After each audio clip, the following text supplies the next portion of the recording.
our and our audience. My name is Noah Asher Golden. I have the honor and the privilege of moderating today's session. As you just noted, or were informed by Zoom, this session is being recorded. If you are under 18 years of age, or if you prefer not to be recorded, please turn off your video. Please remove your full name for anonymity. We also would like to let you know that if there are any problems with the Zoom platform, we ask that you first try to re-enter the Zoom room. And if that doesn't work very well, please go back to that visual schedule link that was emailed to you, and you can go to any of the rooms labeled help. And there are dedicated people there to help get you right back into this space. Having said some of those housekeeping items, it is my honor to introduce the decolonization of the gentrification of environmentalism, an exploration in BIPOC students' perceptions of nature and sustainability through photography. Our presenters today: Susana Cisneros is a first-generation student completing her 4th year at the University of California, Los Angeles. She's double majoring in education and social transformation and sociology. She is an aspiring future elementary educator with experience working in the educational field in grades preschool through 5th grade. Her research interests revolve around how media impacts students' perceptions of themselves. Our other presenter today is Luz Thomas, currently a 4th year student at UCLA, where she is double majoring in education and social transformation and sociology. She has experience with primary age scholars in the educational setting and is looking forward to continuing her pursuits with older students soon.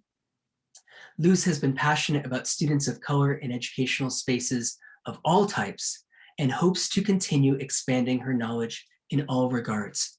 Welcome to our presenters, and looking forward to an amazing session. Thank you. Thank you so much for that, Noah. Oh, let me share our slides real quick.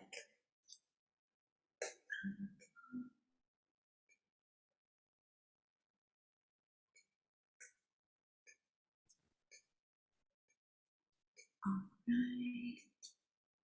Let me just put it in present view. All right. Okay, hi guys. Yes, I'm Susie, and please.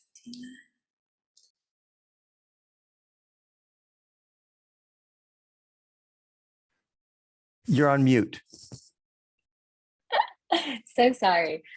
Before we get started, just wanted to share that this is as much our space as it is you guys' space. So if there's anything that you would like to share or add to the conversation, feel free to raise your hand or type into the chat at any time, whatever you so choose.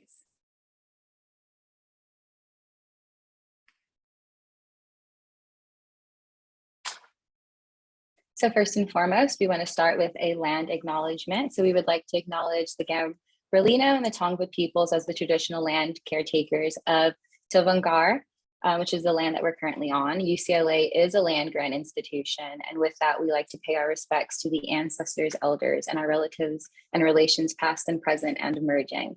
So if you're able to, if y'all could go ahead and just drop your institution, role, and the land you're on in the chat box. Susie's going to go ahead and give us a link for a website that lets you see what native land you're on.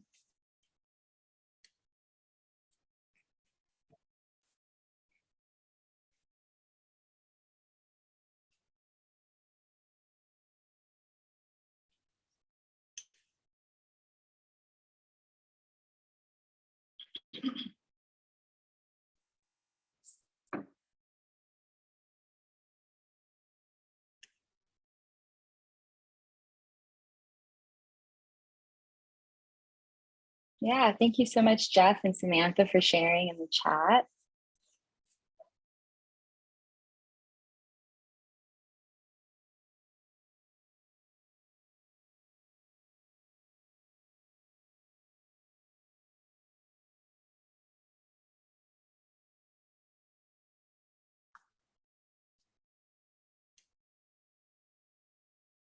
So we can go ahead and move on.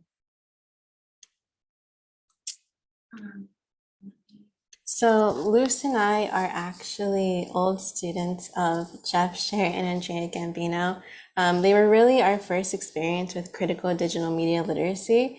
And taking that class, honestly, was such a great experience for Luce and I think especially because we come from a generation that was like tossed technology as soon as we got into school. So we've had it with us from K through 12. We had our iPads, our computers, and we were never really encouraged to question any of the information that we were taking. It was rather like do your research, learn about it, but don't question it. So coming into that space where Jeff and Andrea were like, no, you need to question it, and here are some ways you can question it. It was just such a breath of fresh air compared to everything else that we were learning.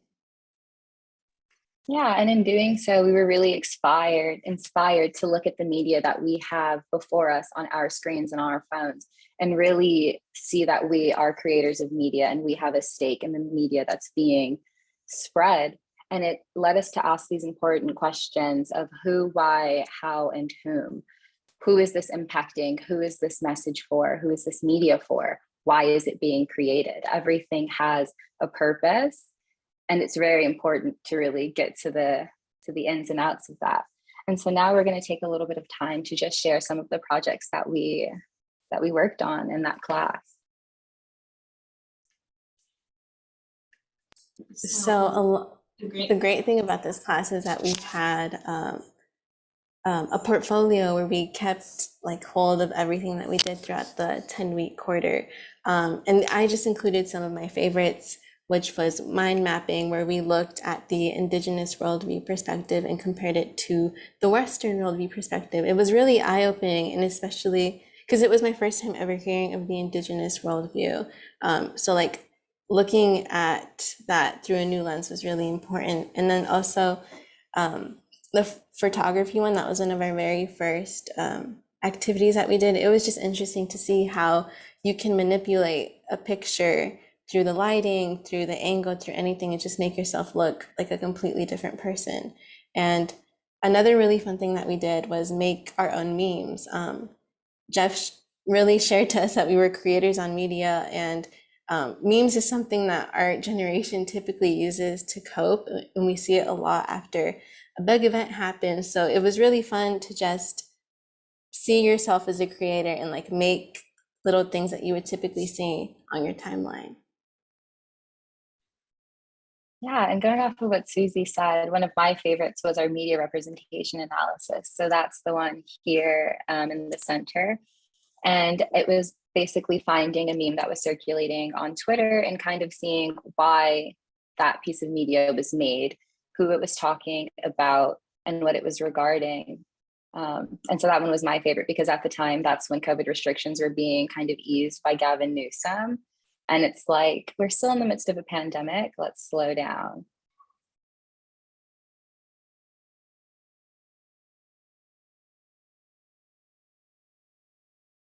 And at the end, we had like one final project that we put together with us and a few of our classmates.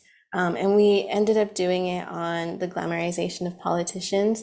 We noticed during presidential elections or even elections with like representatives or senators that you start seeing a fan cam being used. And a fan cam is something you typically see with like celebrities or K-pop stars, of them dancing to some pop music to kind of like change the subject under like a Twitter post or something. But we started seeing them being done with like AOC and Joe Biden and Kamala Harris to kind of make themselves seem like these relatable but also like famous celebrities, because a lot of what we're seeing now is people wanting to stan other people. So it was like, or be a fan of other people. That's a thing, a stan means. So that's what we were seeing a lot. People were trying to become fans of politicians, which was essentially erasing their actions or like overshadowing what was going on when it comes to like the actual politics and laws that they were releasing. So we're going to show about a minute and a half of our project. Let's see, let me know if y'all can hear it when I hit play.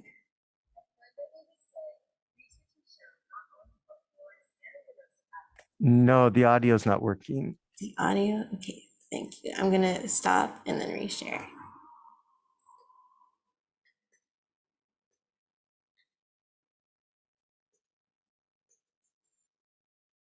All right, let's try that again.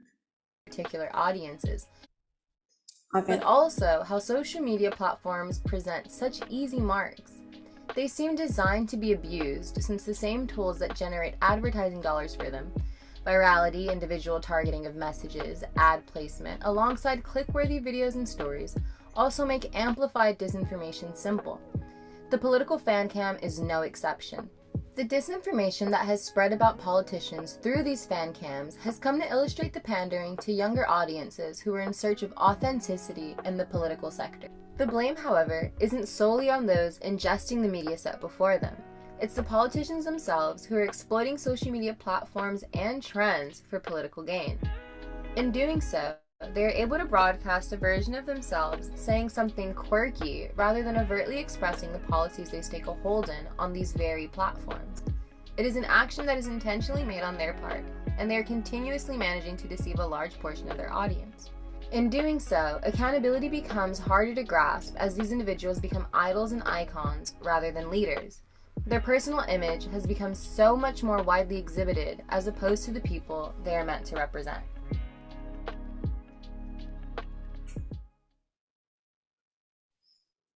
So this is a video that we created, and it was very important for us to kind of showcase how youth are very critical of media and critical of politicians and people using these social media platforms. But at the same time, we're still so very susceptible of unknowingly getting our perception shifted so quickly by a video that you may think is just for fun, but it has such a bigger weight to it.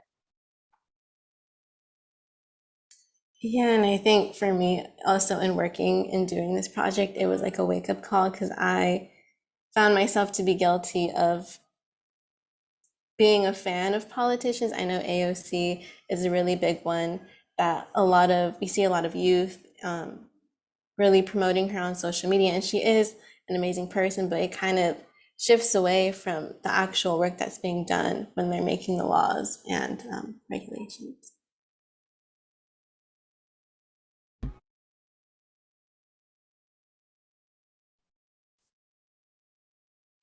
Now we're going to touch upon our own experiences with environmentalism and what that's looked like for us throughout our life so far. So for me as a kid, recycling, upcycling, and secondhand stores are something that were really built into my life from a young age.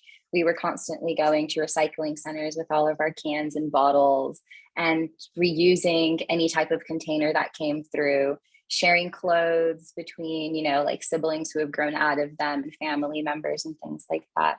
And kind of just utilizing secondhand stores that were in our community instead of going and shopping at, the Old Navy. And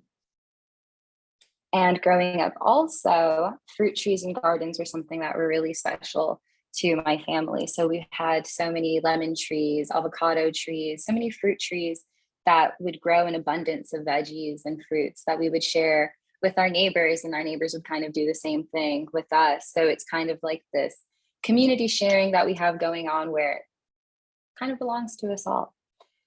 And in high school, me and Susie were actually able to help reopen a local park for our community since it was shut down due to droughts. So we live in the Inland Empire, and at the time we had like a very bad fire season and a very bad drought season. And so the parks were shut down, and we were able to reopen these parks by planting less water intensive species of plants and succulents.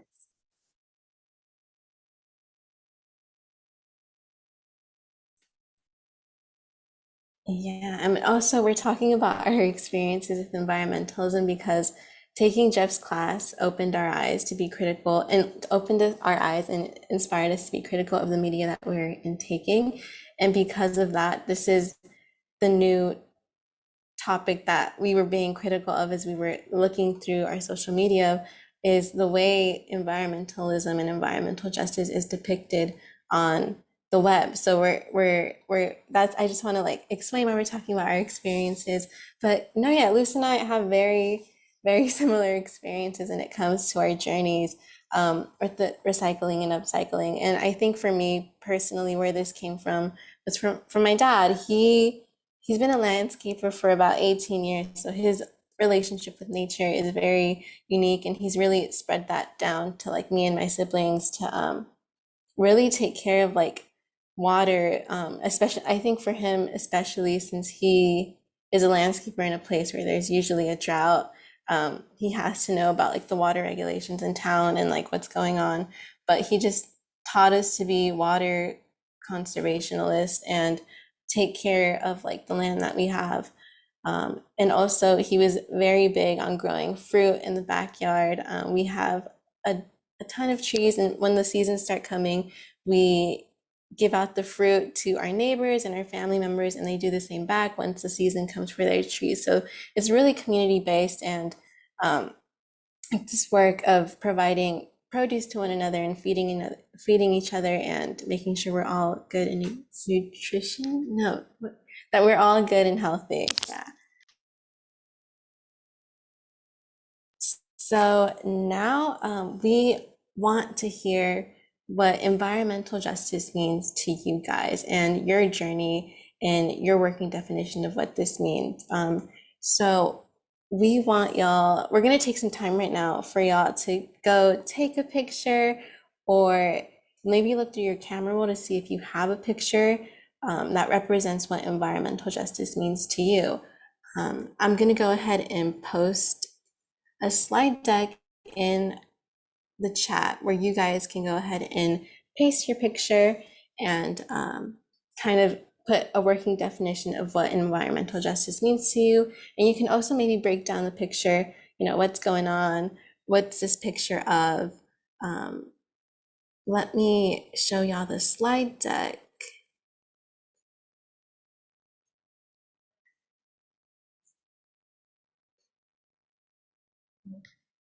Can you share the slide deck?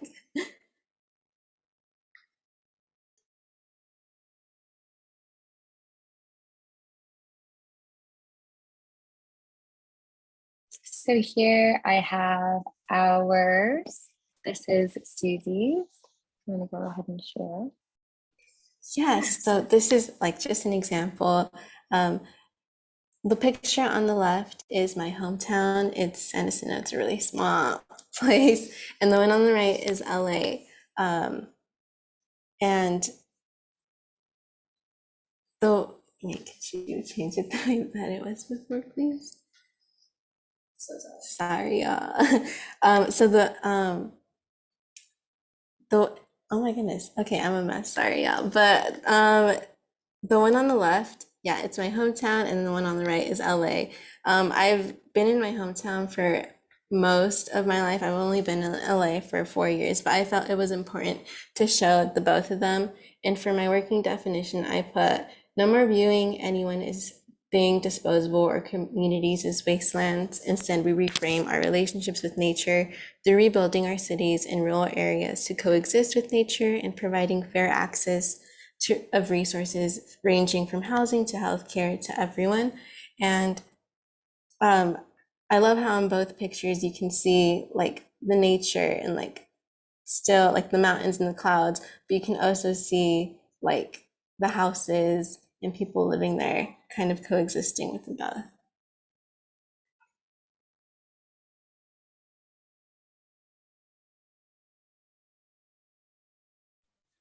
Okay, so if you can go ahead and upload a picture to one of these slides with your definition, that would be awesome.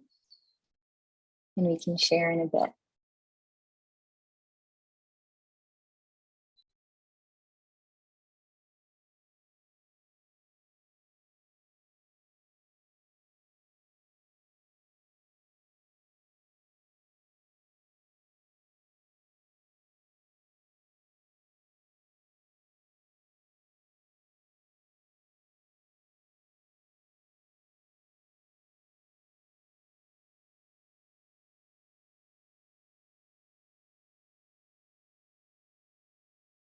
also is if you guys, like, as you guys are looking and you can't really find anything, you can also use Google to find a picture that represents what environmental justice represents to you.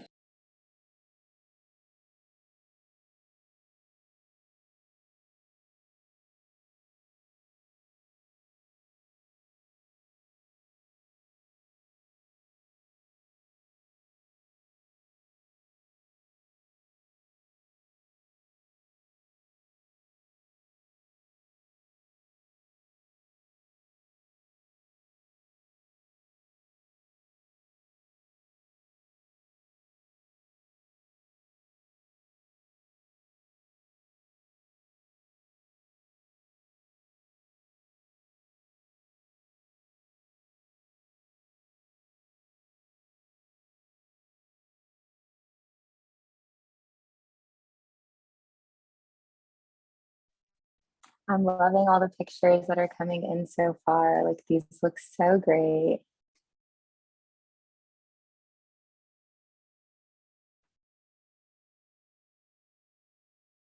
We can work on this for a couple more minutes. And then if anyone would love to share with the rest of us their definition of what environmental justice means, that would be great.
So while we're waiting for everyone else to finish up, this is my slide. And on the picture on the left, I have a fire that was going on, I want to say about a year ago in San Jacinto, the town that we live in. And there have just been so many fires because of the amount of brush that we have in the area. And so I think at that time, every time you would turn around, like you would always just hear fire trucks, you know, going through. And that's something that's really big in a town where there's so much agriculture, is the conservation of water. And on the picture on the right, I have a picture of some mountains that a lot of people in town like to go hiking in. And that land has history of being called Massacres Canyon because a lot of indigenous peoples were taken there to be killed, which is very, very saddening. So my working definition for what environmental justice means to me is acknowledging the history of the land beneath us, those peoples who are a part of that history, who are continually fighting for the protection of Earth, and the active role that we can play in the preservation and conservation of the environment.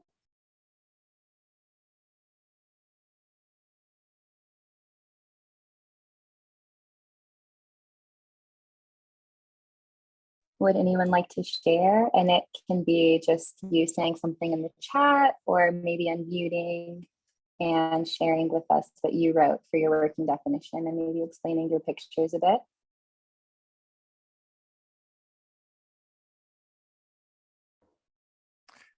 I'm happy to share.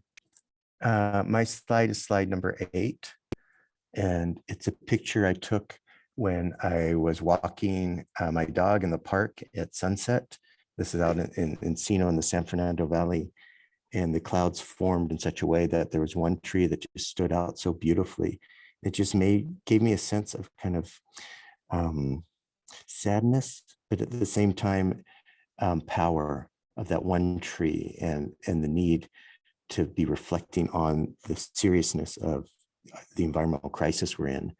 And so for me, environmental justice is really about looking at how these situations and these problems are affecting different people unequally, and how we need to hold, the people with the greatest power, the corporations, the governments, responsible, and really work together to make sure we can make real changes that will help everybody, because it's not an equal situation. Thank you.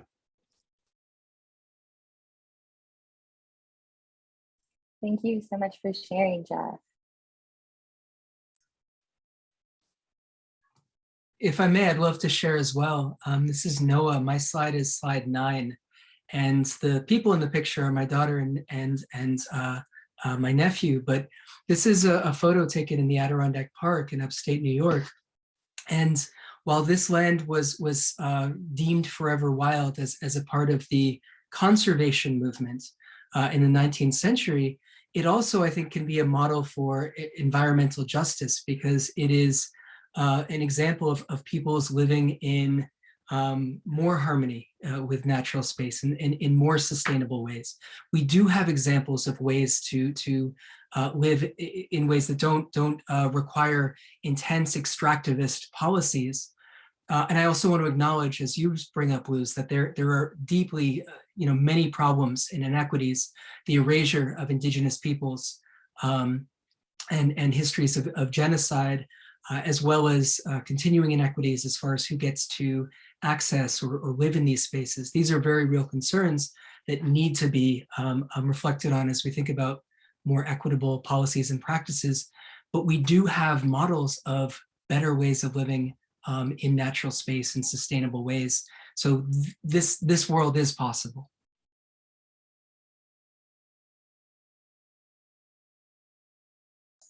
Hello, my name is Isel Joyce. I'd like to also share. My slide is slide 13. So I'll read my definition. I wrote that environmental justice to me is the equitable involvement and treatment of people within our environmental spaces. It is also the building of respect for our natural world and the resources, so flora and fauna therein. And the photo I have is of the Amazon jungle in Brazil. That just immediately came to mind because it's an area that has, overabundant natural resources of all kinds, both, in terms of flora, so all the plants and just there's plants that grow there that don't grow anywhere else in the world, and even species that we have yet to find, and also animals that are unique to the ecosystem. But because it is so rich, it's being exploited in horrible ways. We're losing so much of the Amazon on a daily basis. And going back to what Dr. Golden mentioned, it's the inequitable use of that, right? Because it is also damaging because we're overusing it, but the countries who are benefiting the most from this overuse are not the people who live in Brazil. They're being exploited by other nations. So I think it highlights a really dire call to action that we need to be looking about how we're using our natural resources to, gain benefit from them, but also making sure the right people are gaining benefit and that we're not stripping the land in a way that is both unethical and unsustainable. Thank you.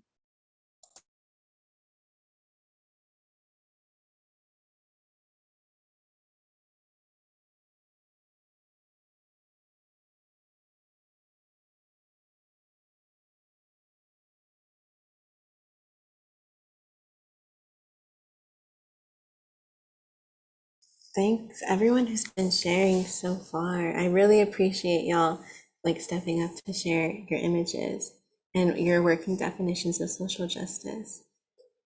Do we have anyone else who might want to share about the process? Yeah, I could go next. My name is Dorothy Kidd and I live in San Francisco, and I'm in number 5, and I haven't put in the environmental justice definition, but what I want to say is, at least for now, is environmental justice is making our living spaces assemblages of justice for all people. And that includes creating beauty and also respect for all species. And the one on the left is from a protest against anti-Asian violence. It's in Chinatown in San Francisco. And it's a statue of Yuri Kochiyama, who is a longtime organizer. So that was beauty in itself to have that statue there. And underneath it says, "We are all a part of one another." And what was lovely about, I just attended this, but what was lovely about it was that they had about half an hour for people to do drawing, which they then put on the, you can see in front in the plaza, and then people talked about it. So it was an occasion where we were brought together because of the violence against Asian people. So it could have been really, not negative, but difficult, but yet people made it an opportunity for beauty and sharing. And then the second is from a neighborhood in San Francisco where the neighbors have basically drawn or made their staircase really, really beautiful. And it's celebrated. I was on a walk with a group called Shaping San Francisco, which takes people to places where neighborhoods or neighbors are creating beauty, and both in terms of pushing back against the gentrification, but also just making the neighborhood beautiful. And then the third is a group of birds that were murmuring, a murmur of birds that I just thought this was fantastic. And people at the time were sharing this on Facebook. So those are just three from, thank you. Yeah, thank you for sharing, Dorothy. And I think it's really important to note that between all of our working definitions and all of our photos, you have this very thin line of where we stand within the environment, but also how the environment around us is so shaping. And we've kind of come to just try to embrace it. Mm-hmm.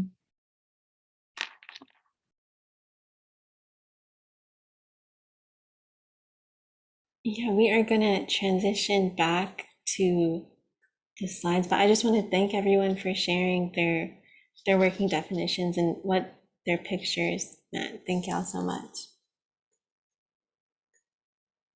And touching base with photography as well, it's such a strong and powerful tool that we can use and it has such a big impact on us because it's kind of the closest form we have to saving a picture and keeping it with us forever, something that we see straight from our eyes and holding it with us for a really long time. And this is where we lead on to Amanda Gorman's poem for the Earthrise picture, which is right here. Yes. So the picture on the bottom right is a picture of Earthrise taken from Apollo 8 back on Christmas Eve in 1968. And we kind of saw that as the catalyst for the Earth Day movement here in the United States, because it was our first vision of what our globe looks like. This tiny little speck rising over the moon. And so now 50 years later, in 2018, Amanda Gorman released this Earthrise poem that we're going to listen to.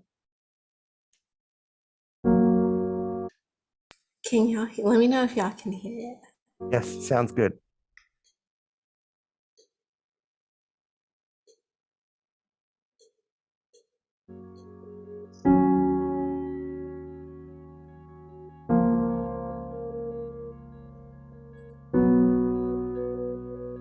On Christmas Eve, 1968, astronaut Bill Anders snapped a photo of the Earth as Apollo 8 orbited the moon. Those three guys were surprised to see from their eyes what planet looked like an Earthrise, a blue orb hovering over the moon's gray horizon with deep oceans and silver skies. It was our world's first glance at itself, a first chance to see a shared reality, a declared stance, and a commonality, a glimpse into our planet's mirror. And as threats drew nearer, our own urgency became clearer as we realized that we hold nothing dearer than this floating body we all call home.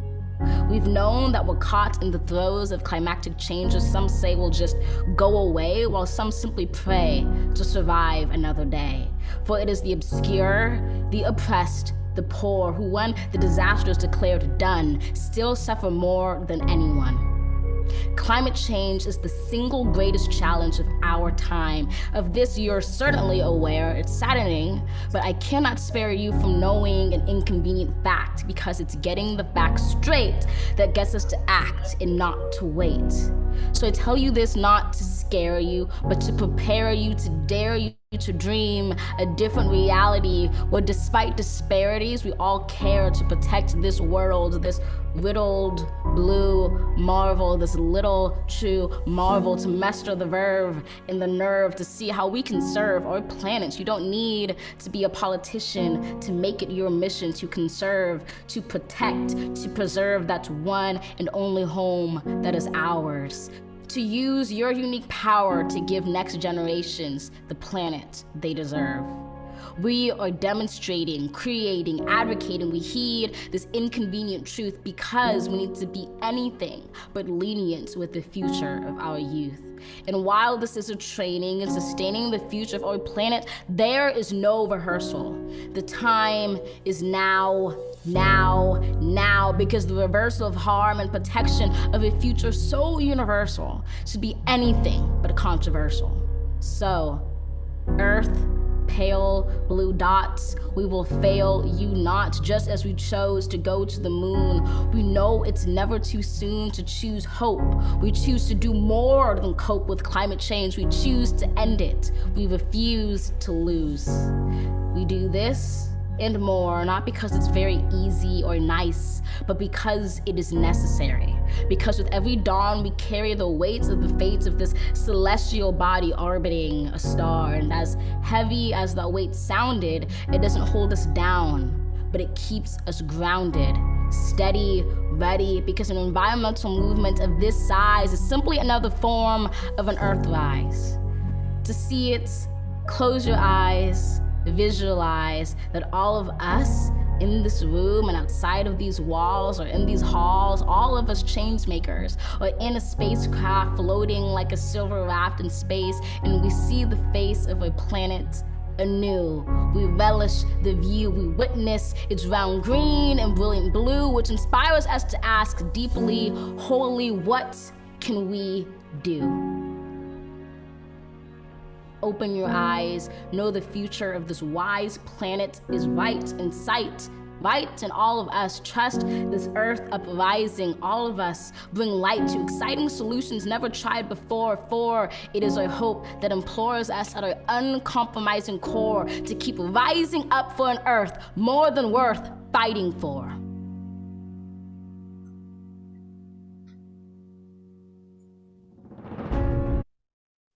So this video by Amanda Gorman is just so powerful. And it's very interesting to see how seeing our Earth led to such an environmental change and wanting to take care of the Earth that we live on, but now seeing that in modern times, it's much more than just recycling and picking up litter. It's all of these systems of oppression overlapping that kind of lead and make way for the necessity for environmental justice to be there. Which leads us on over to our next.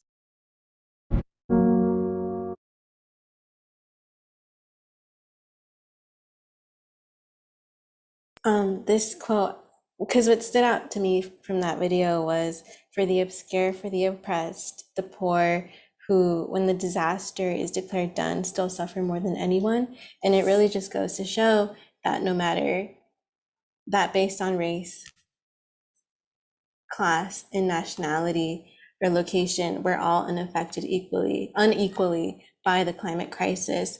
And we're going to start shifting over onto the media, because what we're seeing on the media when we look through our phones is mostly people who discuss like environmentalism in ways that we can be more sustainable. They're typically taking on they take on this individualistic approach of lessening their carbon footprint rather than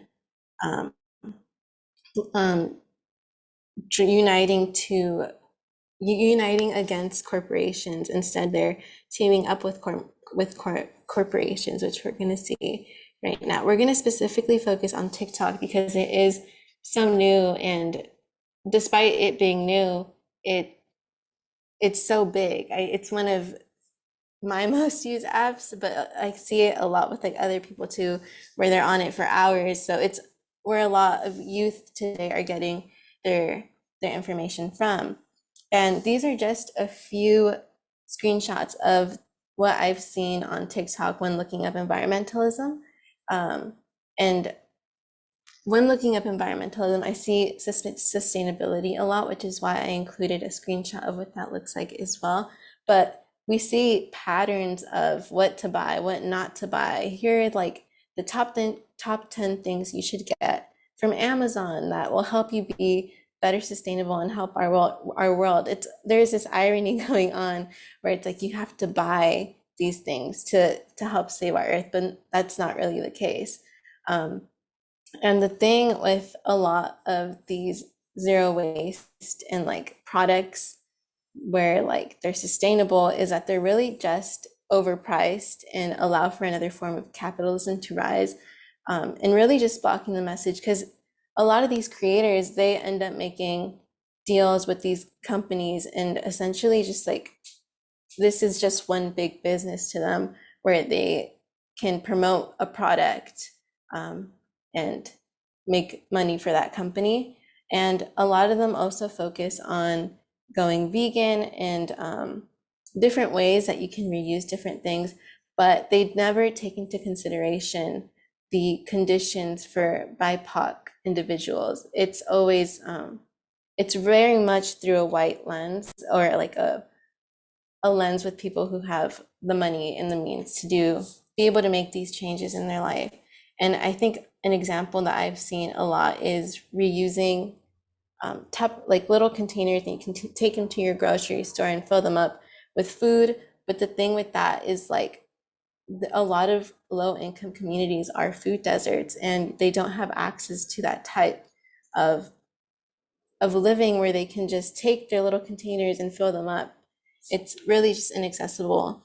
But I think one thing that we need to take note of is the views and the amount of likes that these videos get. They're in the 100,000s or like the 60,000s around that area. But like when we look up environmental justice, you start seeing the views just like go down by a lot and the likes as well. But you start seeing more faces of people from the community trying to spread awareness about things that are going on in their communities. You see how to create community gardens and how to make more green space without gentrification. You just start seeing them relate these things to like not being kicked out of their communities, because that's what we're seeing a lot once communities or like spaces try to turn green. You start seeing a lot more people with money trying to come into those spaces and push out BIPOC individuals. And there's also just this community-based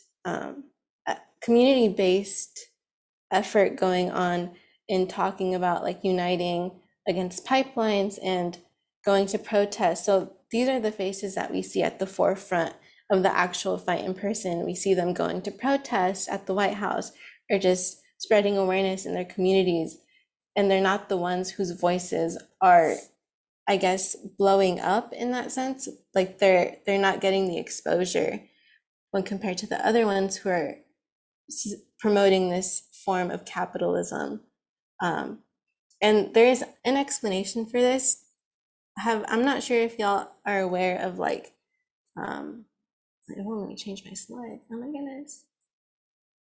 Of shadow banning. Have y'all heard of shadow banning with TikTok or Instagram? It's been happening with a lot of social media apps. So shadow banning, a lot of Black creators have noticed specifically last year during the George Floyd protest, they noticed that as soon as they started showing their support for the movement, that their views started going down substantially. And as you can see here on the right, this is a creator, Cam Kurosky, who shared what happened to his views when he started promoting the Black Lives Matter movement on his page. So we see that he went from 75,000 down to 1,000 views once he started vocalizing his support for the movement. And this quote is from an article. A number of creators who Time spoke to say they have either experienced noticeable declines in viewership and engagement on their videos after posting content in support of the Black Lives Matter movement, or noticed recent instances where they felt that TikTok's community guidelines weren't being fairly applied to Black creators. So they noticed that these things were going on, and when TikTok spoke out about it, they declined those allegations, but then later on went saying that they do block videos from going on to body positivity pages or LGBTQ pages to ensure that they're not getting content that falls under their bullying policy. So they do have the power to do this, but they're saying in this case that they don't. But we know the way that algorithms work, that they do promote white voices a lot more to Black or Indigenous or people of color when compared to creators who try to share things about their community. Yeah. So then one more thing about this is CDML, we were taught that like everyone can be a creator, but like these thoughts start coming in. Yes, that's true. But you start questioning who is being seen as a creator on our timelines, because it's obviously not an ecosystem in the algorithms. So moving forward with what Susie said, I have this very powerful quote here from Hop Hopkins that says, you can't have climate change without sacrifice zones, and you can't have sacrifice zones without disposable people, and you can't have disposable people without racism. So when it comes to systems of oppression, especially here in the United States, we are, well, through this lens, a lot of the land that we do live on is seen as disposable. You have oil refineries, and you have places like Cancer Alley in Louisiana, where most of the towns there are majority Black, but you have so many plants there that are quite literally killing this population of Black people. So that land is viewed as disposable, therein making the people that live there disposable as well. So you have this fierce loop of this overlapping of all of these systems of oppression that uphold disposable land.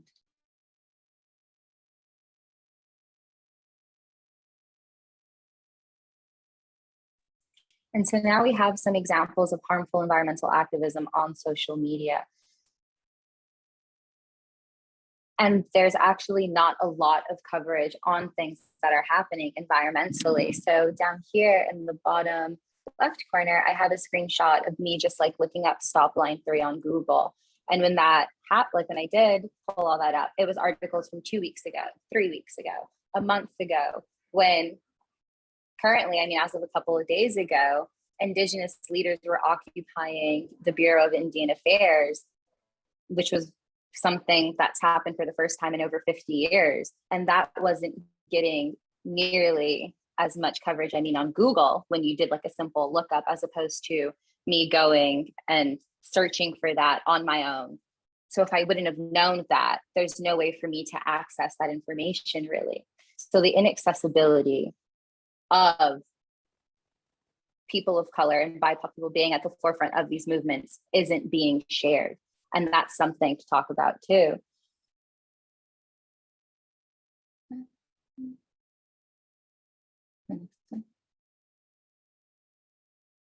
And when we start like going back and looking at the history of environmentalism, we're starting to see this cycle of racism within a lot of movements, a lot of environmental organizations. So the Sierra Club is one that I recently learned about, where leader, John Muir, he was actually a supporter of eugenics for Indigenous people and Black people, but also he was just the type of things that he vocalized, and the type of people in the Sierra Club were very just disgustingly racist. And here's a quote from an article that says that the Sierra Club was basically a mountaineering club for middle and upper class white people who worked to preserve the wilderness they hiked through, wilderness that had begun to need protection only a few decades earlier when white settlers violently displaced the Indigenous peoples who had lived on and taken care of the land for thousands of years. So we have this group of white men who you could only really get into the club through their approval if they vouched for you. So it was kind of like a secret society, and they were doing this really because they enjoyed their hiking and wilderness, but they were really stomping on the voices that are most important in the fight for our earth and the fight for land.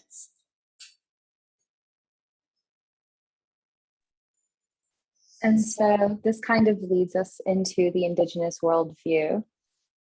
So Indigenous peoples are and have been at the forefront of environmental justice. Indigenous communities are disproportionately affected by environmental issues caused by these systems of oppression. But when it comes to the Indigenous worldview, it focuses on interconnectedness, time being circular, really having a symbiotic relationship with the world around them, where there is a spirit in all things, but also the relinquishing of just putting so much trust into nature. This land is here to protect you. And if you protect that land, it's very, very beautiful. And at the same time, though, nature managed by Indigenous peoples, there's been studies where it's under increasing pressure, yes, with the change in the climate crisis, but it's declining less rapidly as opposed to other lands that are being lived on and worked on by white peoples.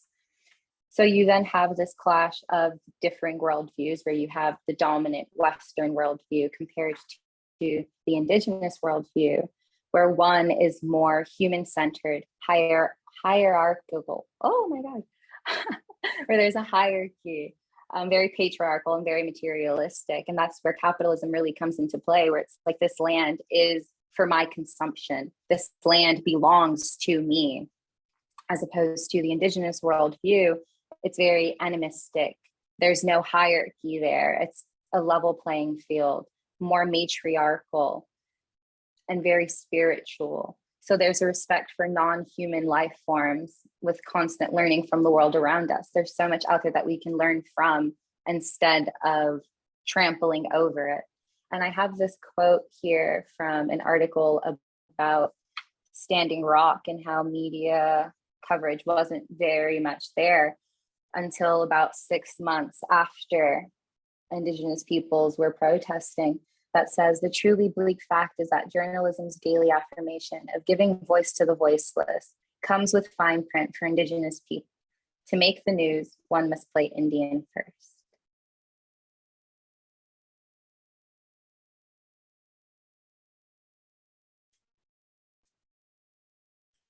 And I just want to take this time before we end to share a few BIPOC creators on social media that are doing amazing work at the forefront of environmental justice. They're advocating for their community. They are protesting out at the White House, specifically for Line 3 at the moment. There's been a lot of protests about that and not so much media coverage, but I just want to have them here and share them to y'all so that y'all can see the type of amazing work that they're doing as well.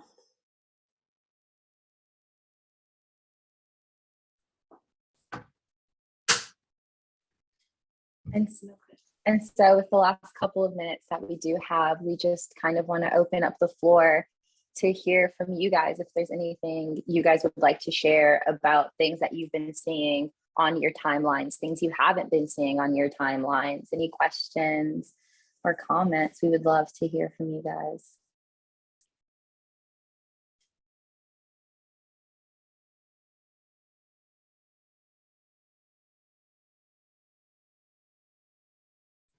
Well, first, I just want to say a huge thank you to our presenters, to Susie and to Luz. This is really powerful. I think that there's a lot to think about the ways in which we conceive of environmental justice and how we can do work through education to both critique and challenge representations in media and create new understandings so that we can work collectively towards new possibilities. If I may offer a first question, and I hope we only have 5 minutes, but I hope we can have several questions. What do you see as concrete work that you would want happening in spaces of education once these understandings begin, right? So once we do that work of the photo voice and people develop a beginning to a critical awareness of representation, where do you see the work going to collectively move towards environmental justice? I think once like the youth start seeing their connection and relationship to the land and nature, it'll really just inspire them that this is the land that we're living on, and it's important that we join together now to put more green space in our community and really not better, but like work together to and make goals for our community, and kind of getting like more community-based ideas and seeing the relationship that they have with the land. And then I think also in sharing, I think the activity that we did and like everyone sharing their connection and seeing that other people also think this way about the land can also allow for unity to happen amongst the youth, and seeing more like community-based efforts rather than individualistic ones.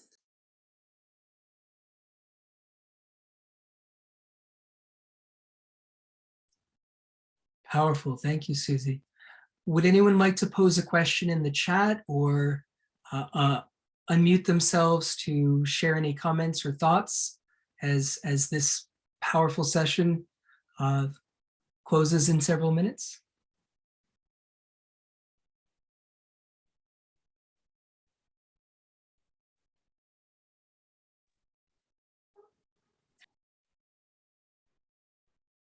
Yeah, I'm just gonna, this is Dorothy Kidd. I'm just gonna add one person who has a blog called indigenously.org, and she's an Indigenous journalist. And one of the things that I've learned from her is that a lot of communities, a lot of Indigenous communities are not only getting social media, but also the only source of media is their Native American journalism. So this is a blog that you can connect with that. So I just wanted to add that. And first off, I should have said thank you so much. This was a great workshop, and I really appreciated the exercise and a lot of the sources that you gave. You were able to get over an incredible amount in an hour, and really appreciate that. Thank you. I see that we have a question here from Antonia that says, what inspired you to focus on eco-justice?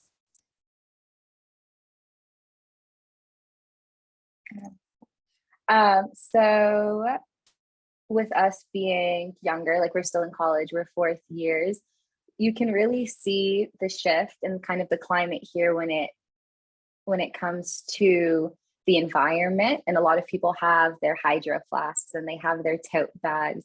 A lot of these objects that don't really make a difference when it comes to the environment, as opposed to being on the front lines and advocating for our environment and the conservation of it.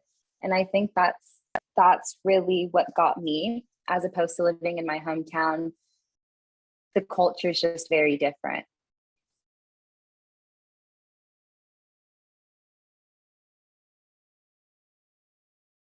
And I would say for me, I noticed that a lot of youth, or like the ones like are at the forefront on media talking about like environmentalism, they really aren't aware of how environmental racism works and how the climate crisis isn't impacting us the same. So I think that's what really got me in seeing how others are more affected by the climate crisis. Some a lot more than others. And as we continue to live this way, it's just going to continue to worsen and things like that. So I think really focusing on the justice part of it was really important, rather than the whole environmentalism, because as we're seeing now, environmentalism isn't really doing much other than creating another form of capitalism.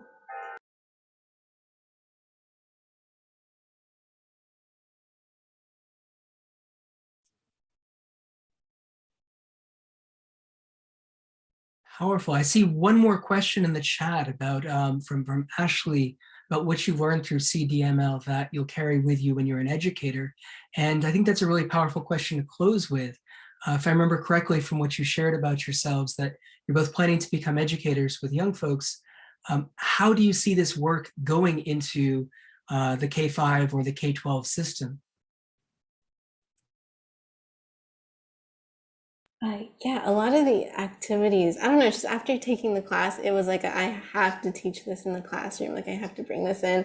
But a lot of the activities that we did with Jeff, I feel like you can bring them in elementary settings, taking pictures, manipulating the angle and like having them take pictures of each other, or like making memes together. I feel like kids really love a laugh. So like just bringing in different activities like this and like providing a space for them to like question what's going on and like being creators.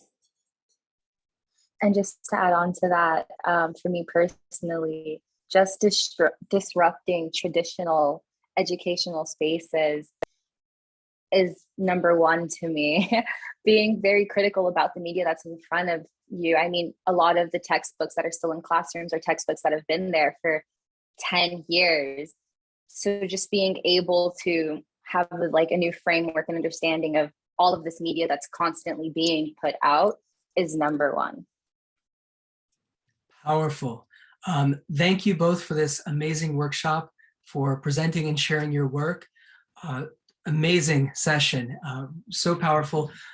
Let's all give please some applause, some positive energy to our amazing presenters, and looking forward to seeing folks in the sessions that remain for the rest of the day. Thank you, Susie. Thank you, Luz, and thank you to everyone here. Have a good one. Take care, everyone. Guys, take care.